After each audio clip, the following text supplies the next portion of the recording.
गुरु ब्रह्मा गुरु विष्णु गुरुदेवो महेश्वरो गुरु साक्षात् परम ब्रह्मो तस्मै श्री गुरवे नमः। जय जगन्नाथ दर्शक बंधु, जय गुरुदेव जगतरनाथ जगन्नाथ समस्त को खुशी रखंतु, आनंद रखंतु, समस्त जीवन रे हस खुशी भरी दियंतु। धर्मज्ञान टीवी यूट्यूब चैनल परिवार को आपण मान को स्वागत।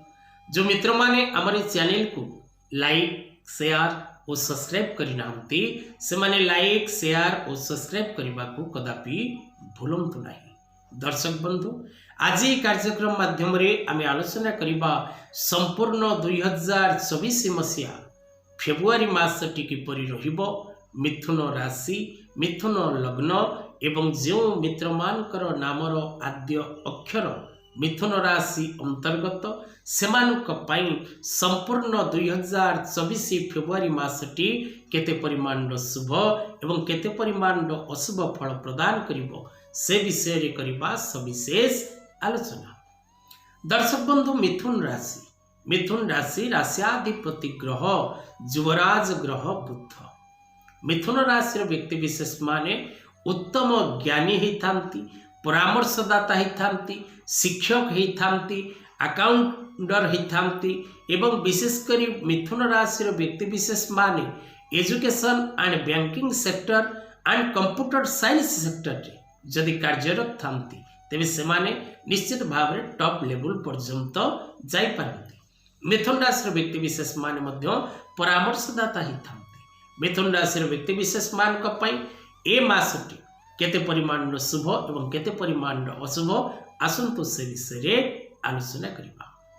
दर्शक बंधु, मिथुन राशि व्यक्ति विशेष माने जो माने व्यवसाय क्षेत्र रे अछंती, जो माने व्यवसाय करूचंती बा जो माने नुवा व्यवसाय आरंभ करिबा को चाहुचंती बा जो माने नुवा व्यवसाय आरंभ करूचंती मासरे सेमानक पई समय अत्यंत शुभकारक रहिबो। व्यवसायी भाई भौणी मानक पई फेब्रुआरी मासटी विशेष करी आर्थिक दृष्टिकोण अनेक प्रकार शुभ फल प्रदान करिवो। ए मासरे आपण व्यवसाय क्षेत्ररू आसान रूप लाभ इनकम करिबारे सक्षम हेबे। बाधा विघ्न जहा किछि रहिछि पूर्वरु ताहा सब दूरेई जिवो एवं विशेष करी कर्म क्षेत्र जनित एवं व्यवसाय क्षेत्र जनित जहा किछि कष्ट पूर्वरु आपण लाभ करिसंती से सब समाप्त हबो एवं नूतन सकाळर अयमारंभ हबो एवं विशेष करी आपण धन जनित क्षेत्र रे ए मासरे इंप्रूव करबा 100% सियोर। जो माने विशेष करी चाकरी क्षेत्र रे अछंती, सरकारी हो बा बेसरकारी हो बा बाह्य देश रे कर्म करूचंती, सेमानकर कर्म क्षेत्र रे पद पदवी परिवर्तन जोग, स्थानांतरण जोग एवं नूतन दायित्व प्राप्तिर जोग मध्य रहुछि। तेणु कर्म क्षेत्र रे थिबा प्रत्येक व्यक्ति विशेष मानकर भाग्योन्नति घटिबो एवं पदोन्नति मध्य निश्चित अटे।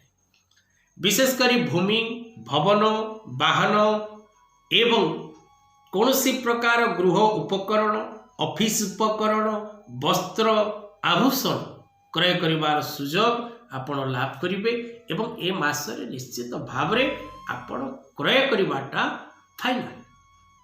मिथुन राशि व्यक्ति विशेष माने ए मासरे पारिवारिक व्यक्ति विशेष मानकर सपोर्ट मिलिबो, मित्र मानकर सपोर्ट मिलिबो एवं कार्य क्षेत्र रे आपण सहकर्मचारी मानकर सपोर्ट एवं उपरिस्थ कर्मचारी मानकर पूर्ण सपोर्ट लाभ करिवे।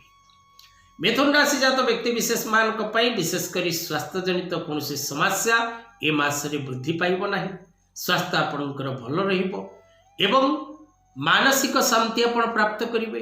कर्म क्षेत्र शांतिपूर्ण रहिबो, इनकम ऑफ सोर्स शांति बा बैलेंस आपणकर ठीक कंटिन्यू करिवो। तेणु आपण मानसिक शांति पारिवारिक शांति पूर्ण रूपे प्राप्त करिवे। शिक्षा क्षेत्र रे थिबा प्रत्येक छात्र छात्री नूतन शिक्षा ग्रहण करिवे, शिक्षा क्षेत्र रे सम्मानित हेबे एवं उच्च शिक्षा लाभ निमंते दूरस्थान को यात्रा करिवे एवं जदि ए मासरे आपणकर किछि एग्जाम अछि से आपण निश्चित भाव में टॉप लेवल प्राप्त करेंगे। शत्रु मान नतमस्तक हेबे। शत्रु मान सहित जदि आपंकर कौन कोर्ट कचेरी माली मकदमा विवादपूर्ण स्थिति अच्छी से विजय लाभ करेंगे। जदि बहुत दिन आप रोग जंत्रणा पीड़ित अच्छा तेज आपंकर रोग जंत्रणा उपशम हम एवं महिला माने विशेषकर पारिवारिक सुख शांति प्राप्त करवा एवं वस्त्र भूषण लाभ करवा स्वादिष्ट भोजन प्राप्त करवा दूरस्थान को यात्रा कर सौभाग्य लाभ करेंगे। तेबे संपूर्ण फेब्रुआरी मासटी मिथुन राशि व्यक्ति विशेष मान अनेक परिमाण शुभ फल प्रदान करिबो। मासटी को आहुरी शुभपूर्ण करने प्रत्येक दिन ओम ह्रीं श्रीं लक्ष्मी नारायणाय नमः मंत्र पाठ करंतु। पाखरे थिबा लक्ष्मी नारायण मंदिर दर्शन करंतु। नचेत प्रभु जगन्नाथ को दर्शन करी माँ लक्ष्मी को मनसा चिंतन करी लक्ष्मी नारायण को उद्देश्य रे प्रार्थना करंतु। आज कथा वस्तु को एठी रखिबा। जय जगन्नाथ।